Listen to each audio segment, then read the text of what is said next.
रामनवमी पर्व से 2 दिन पहले वापी राजस्थान भवन में वलसाड पुलिस द्वारा शांति समिति का आयोजन रखा गया। श्री राम जी की शोभायात्रा शांति और अमन के साथ संपूर्ण हो एवं सभी समाज के लोगों में भाईचारे की भावना जागृत रहे, एक दूसरे के त्योहार मिलकर सेलिब्रेट करने की वलसाड जिला पुलिस अधीक्षक डॉक्टर करण राज वाघेला ने बात कही। हर साल की तरह इस बार भी भगवान श्री राम की शोभायात्रा दरमियान वापी सरीगांव के मुस्लिम बिरादरी के लोगों ने सभी राम भक्तों को शरबत वितरण करेंगे, साथ ही शोभायात्रा का स्वागत करेंगे। इसी प्रकार जब मुस्लिम भाइयों द्वारा ताजिया निकाले जाते हैं तब हिंदू भाई मुस्लिम भाइयों को शरबत पिलाते हैं। इसी तरह वलसाड जिले में सभी समाज के कार्यक्रम भाईचारे के साथ किए जाते हैं। साथ ही जिला एसपी डॉक्टर करण राज वाघेला साहेब ने बताया कि किसी तरह की कोई अफवाहें नहीं फैलाए। सोशल मीडिया पर पुलिस की बाज नजर रहेगी। अगर कोई गलत अफवाहें फैलाएगा तो पुलिस उनको कायदे कानून का पाठ पढ़ाएगी। शांति समिति की इस बैठक में वापी सरीगांव एवं वलसाड जिले से कई सामाजिक अग्रणी उपस्थित रहे। वलसाड पुलिस अधीक्षक डॉक्टर करण राज वाघेला साहेब,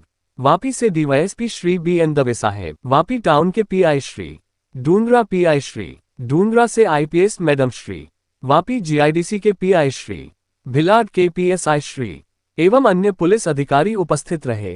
गणेश चतुर्थी होय, क्रिसमस होय, બધા તહેવાર સેલિબ્રેટ કરીએ તો સાથે સાથે આપણા બાળકોને સારું શિક્ષણ આપીએ। મારો તમારો દીકરો કે દીકરી કે ભત્રીજો કે ભત્રીજી સારો ભણી ગણીને IAS બને, IPS બને, ડેપ્યુટી કલેક્ટર બને, DYSP બને તો કેવું સારું રહે।